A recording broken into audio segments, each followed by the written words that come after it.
Welcome to this explainer. Today, we're taking the dense, sometimes intimidating science of physical geography and compressing billions of years into a fast-paced cosmic journey.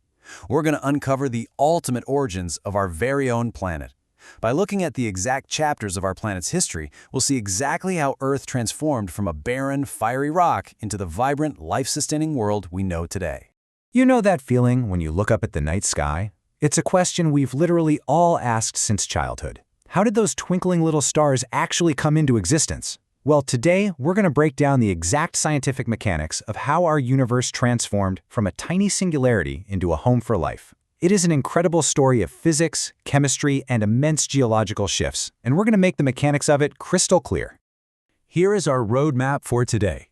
We'll start with theories of the universe, move into stars and planets, then zoom in on Earth's layered lithosphere, atmosphere, and oceans, and finally wrap up with the origin of life.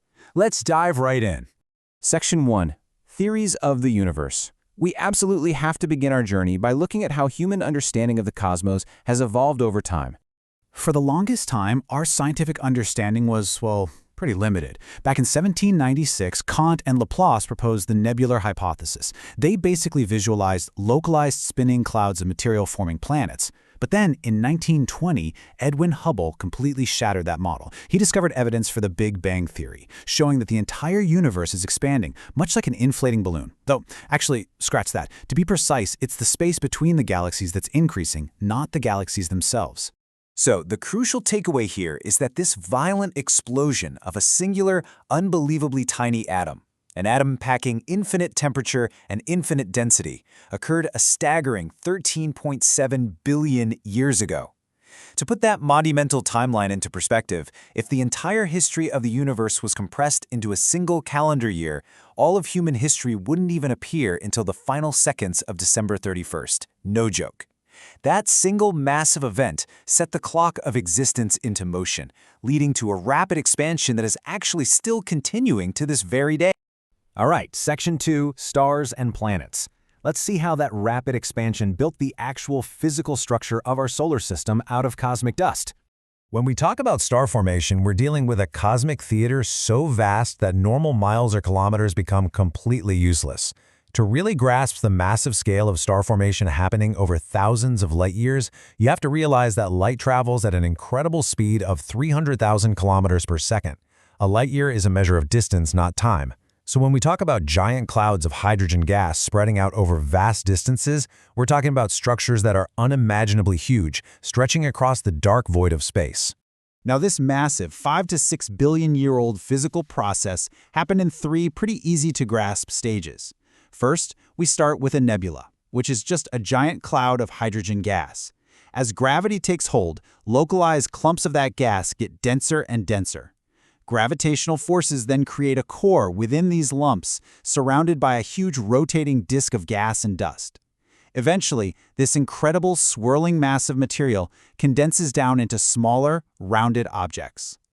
So what happens to those little rounded objects? They undergo a process of cohesion to become what scientists call planetesimals. Think of them as the essential cosmic building blocks. Through continuous, absolutely violent collisions and an ever-increasing gravitational attraction, these numerous planetesimals stick together, eventually accreting to form the fewer, much larger bodies that we recognize today as planets. Moving on to Section 3, Earth's layered lithosphere. Now that we've got our planets, let's zoom in on Earth. Spoiler alert, it wasn't always a pale blue dot. Initially, it was a highly hostile, barren, and boiling orb. Imagine a planet so unbelievably hot that solid rock acts literally like a giant bubbling cauldron of soup. That intense internal heat allowed materials to separate based entirely on their densities. It's a fascinating process known as differentiation. Our planet's beautifully distinct physical structure is entirely due to this gradual density and temperature separation during Earth's primordial, highly volatile stage. Because of this differentiation process, all the really heavy, dense materials like iron sank straight down toward the center of the Earth. Meanwhile, the lighter materials floated right up to the top. Over millions of years, as the planet slowly cooled and condensed, these lighter materials on top eventually solidified into the crust we are standing on right now. This is what gives us our distinct layers. Moving from the outside in, we've got the crust, the mantle, the outer core, and finally the inner core, with the density dramatically increasing the deeper you go. Okay, Section 4, Atmosphere and Oceans. Because, let's face it, an empty, layered rock isn't quite enough to sustain us. We need to figure out how Earth generated its breathable air and water. Getting a breathable atmosphere wasn't just some random accident. It was a methodical three-stage evolution that completely replaced the planet's original volatile gases. First up, brutal solar winds literally stripped the young Earth of its original hydrogen and helium, blowing that primordial atmosphere completely away into space. Second, the Earth's hot interior stepped in to replace it. And finally, the living world itself modified the air through photosynthesis. Let's look a bit closer at that second stage. Once those solar winds stripped the original atmosphere, Earth basically had to rebuild it from the inside out through a crucial process called degassing. Continuous volcanic eruptions spewed out trapped water vapor, nitrogen, carbon dioxide, methane, and ammonia right from the solid interior. But here's the crazy part. At this point, if you were somehow standing on the surface, you wouldn't be able to take a single breath because there was virtually no free oxygen yet. So, where did the oceans come from? Well, all that volcanic water vapor from degassing eventually cooled in the atmosphere. The carbon dioxide dissolved into the rainwater, which lowered the temperature even further, leading to torrential, endless rains. This massive deluge filled the Earth's gigantic physical depressions to create our life-sustaining oceans roughly 4 billion years ago. That means our oceans formed just 500 million years after the Earth itself. On a cosmic scale, that is lightning fast.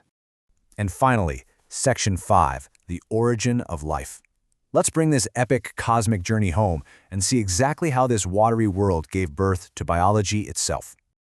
Modern science shows us that the origin of life wasn't magic. It was, at its core, an incredibly complex chemical reaction.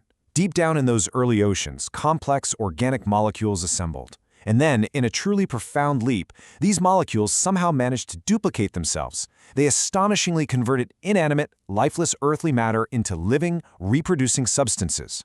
It is literally the ultimate chemical transformation.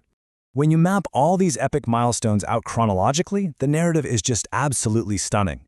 Tracing a direct line from a chaotic universe 13.7 billion years ago, we see stars forming 5 to 6 billion years ago, oceans pooling 4 billion years ago, and life evolving around 3.8 billion years ago.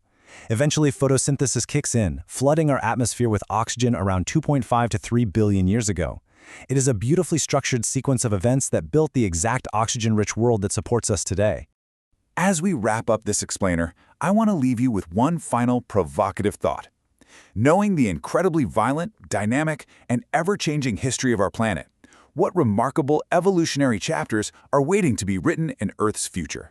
The universe isn't static, and neither is our home. Keep asking questions, keep looking up at the stars, and thank you so much for learning with us today.